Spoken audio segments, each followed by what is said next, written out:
well, this should get interesting. So much money, it ain't funny! While promotion from Ligue brought a lot of attention onto Paris FC, that wasn't just with the football side. Venture capitalists, Gulf states, and even an AI business bot wanted to invest. Instead, businessman Jacques Derrien, who comes from a wealthy family, was knocking. The man loved two things: capitalism, obviously, and the money to be made from football. I don't like you. During the takeover, we went through a transfer embargo, where players that tried to sign couldn't come in.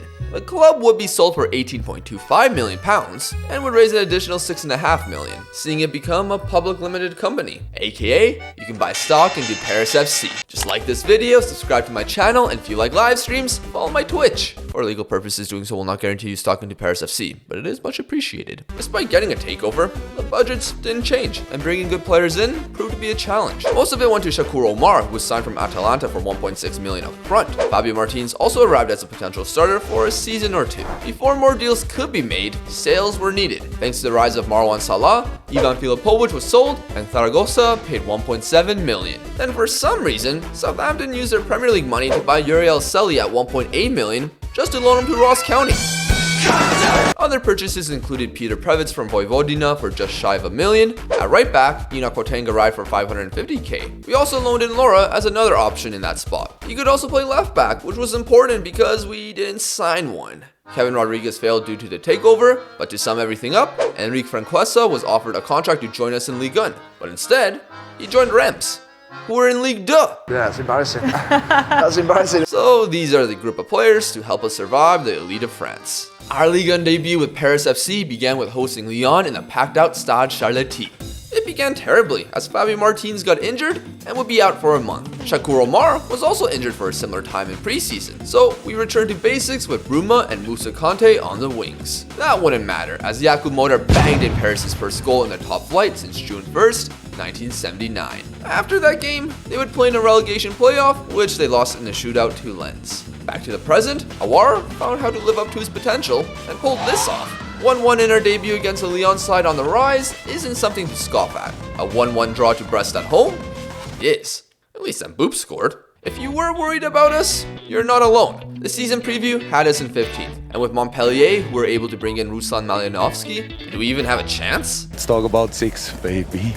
Let's talk about you and me. Let's talk about all the good things and the bad things that may be. Let's talk about 6. What would actually be a challenge was visiting the Orange Velodrome, where we faced an inconsistent Marseille side with Vladimir Petkovic as coach. 57,000 fans came, not to watch the club they support, but instead witness the greatness of Mbappe. An even match on shots resulted in a victory for your boys Paris. The undefeated start continued with Lens as Mbappe grabbed himself a brace. The guy picks and chooses his moments. Although he had the audacity to ask for a contract before Lille, where he dropped a 6.3. In the match, we conceded a penalty and allowed Michael Keane to score on us. The good news was that Fabio Martins returned from injury and scored. Now, Shakur Omar came back as well. It didn't last long with him getting injured before halftime and missing over a month. Oh yeah, and we lost. Twa that absolutely embarrassed us in what was one of the games of football. Yeah, one of them. Rennes was somehow a goalless draw despite this chance and this XG. Nice arrived with Rob Holding, but that was no problem for them, as Miguel Almiron made Diame look like a fool to win a pen. Bro, this guy just came here to get injured. Another month out. Thankfully, Bragança's last season brilliance was continuing as his ball in behind to Bamba Dieng was on the money for him to equalize. Then, with minutes left, a corner delivery from the Portuguese man led to Gori being pushed, and there was only one man who could step up. I say Mbappe. A 2-1 result would be replicated away at Angers with Bamba Dieng scoring both.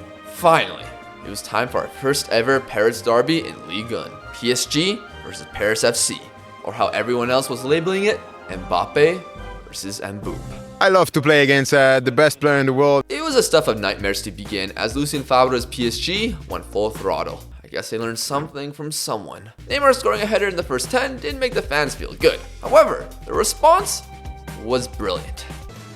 Boom! One of the few still here from the start, Debila got us back into the battle. A chance cleared off the line made us look like the strongest team in Paris, and the Mbappe-Mbappe battle was tight.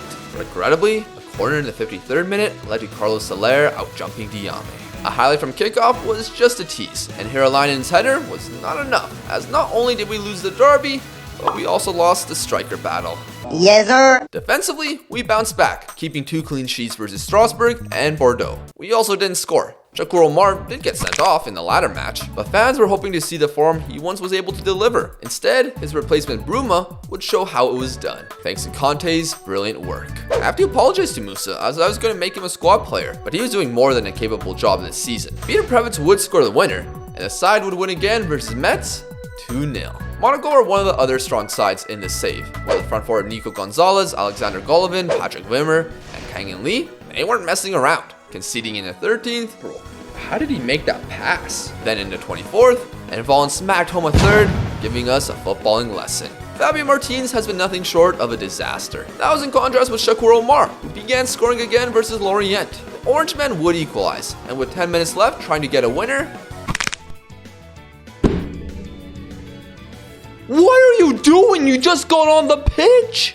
I had enough of him, and he'd be gone by deadline day, where we actually made a profit. Although, my scouting budget was mudded, so Christopher Rocky was sent packing to Crvena Zvezda, aka Red Star Belgrade, for 1 million. In desperation to find a suitable winger to replace Fabio, I took a punt on Martin Michev on loan from AC Milan. The rest of the month saw us draw 0-0 with future relegated Montpellier, which is wild based on their team. Troyes was more positive, as Shakur and Mbappe both got one to hand us a 2-0 victory. A little over the halfway point, and we were in a legitimate shot of Europe. Top 3 gets automatic Champions League, but with the new European formats, 4th gets you into the playoff round for the elite competition. 5th and 6th get you a Europa League spot, while 7th finds you in the Conference League playoff, if the French Cup is won by someone better. It wouldn't be us winning that trophy though. We did well to make the quarterfinals, although it did require a penalty shootout win versus Metz, which went into the 10th round. Rennes at home for the last 8 seemed ideal, but both of us were putting on an incredible show. How this game didn't end in a 2-2 or 3-3 is beyond me. Sadly, Martin Terrier found space in behind and scored the lone goal. This would prove to be a massive missed opportunity, as they lost to Troyes in the semi-final. A Troyes side that only avoided relegation by defeating Auxerre in the relegation playoff over 2 legs on away goals. Well, their triumph over Rennes rewarded them PSG in the final. They lost 5-0. Another trophy for PSG. Could we get a European place on a return to France's top flight? If this Marseille match was anything to go off, yeah, it was possible. Petkovic was massively embarrassed by playing this piece of atrocity that you can basically call it back 7, yet had holes like Swiss cheese. I'm sure Petkovic would know about that. And Boop decided that he wanted to use his precious energy by scoring a brace. Moreira continued his excellent season, and of course, our other striker Bamba Dieng got revenge against his former side, who never gave him a chance. 4-0 was another statement to the league. Next up was Brest, and this was a little crazy. 1-1 going into the 93rd minute. Renauer wins the ball, uses his tries long-range passes trait to send Dieng in behind. He fails initially, but gets his own rebound for the lead. Minchev would add another in the 95th to secure the win. Luckily, they were too late. Nantes was a little less dramatic, winning thanks to a sole Bamba Dieng goal. Sadly, all good runs come to an end, as Lens took advantage of Salmier's Ligue expiration date, as he was bad. But the team didn't do much else to help. 5th place was still our position, but there were teams like Rennes and Lorient who weren't far off us. They were our next 2 opponents, but revenge would come against Rennes with Dieng grabbing a brace. Lorient proved to be fun as well. Ooh, here we go, Bragança. 1 pass is all it takes. Or 1 shot. Wow. We conceded right away. However, within 10 minutes of that, Moreira did it himself, and Minchev assisted Dieng. Nothing else happened, as another 3 points was won, relegation avoided, and Europe looking more and more likely with 9 to go. The excitement deflated after a 0-0 draw with Angers before the international break. That gave plenty of build-up for Mbappe versus Mbappe 2. PSG were just coming off a French Cup semi-final victory over Monaco, and had an upcoming Champions League quarter-final tie with Manchester City. Would they be able to focus on this game? Mbappe!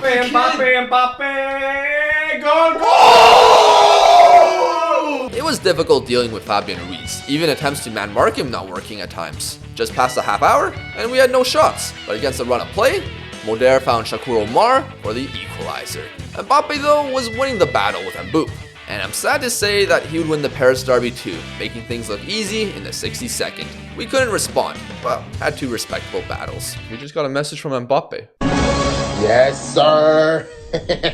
Whatever. The good news was that they began to struggle after this match, which included drop points and elimination from the Champions League.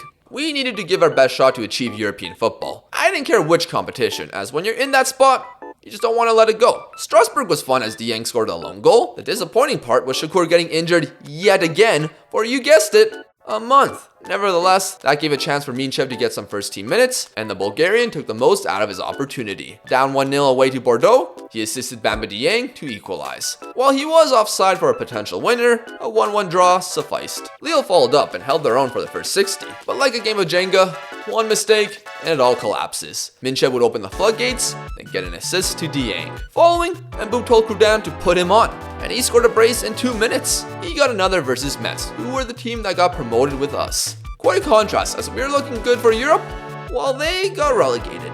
3 matches remained, with at least the Conference League safe by 7 points. The run to end the season was going to be tough. Monaco, Nice, and Lyon. Monaco were taking advantage of PSG's form and were building up a title chase. With PSG drawing Marseille, they could go 2 points within them.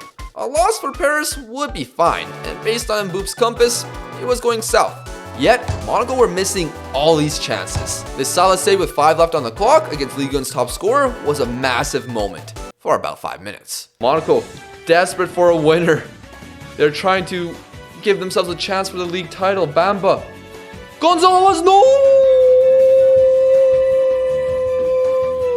All that drama just for them to bottle it against Marseille at home and lose the title to PSG. So let's focus on ourselves. 2 points separated us and Nice were 4th. And with a visit to the Allianz Riviera, it proved to be a great climax. Despodov and Moreira exchanged goals in the first half hour, and our Bulgarian loanee Minchev would take the lead in the 61st minute. However, there were highlights all over the place, and late into the match, Laura's positioning was terrible. Despodov was found and gave it to an open Laborde for the equalizer, meaning Nice kept their 2-point lead. They defeated Rennes on the final day to clinch 4th, but we ended the season perfectly fine. Lyon went down 3-0, seeing Dieng get his 14th, Moreira grabbing his 8th, and Musakanda getting his 1st to go along with his 10 assists this campaign. Lyon almost came back, but we did enough to defeat them and finish in 5th. Europa League football already, and while depth is needed for that adventure, the now Ligue 1 Coach of the Year can probably handle it, especially with all that stock exchange money.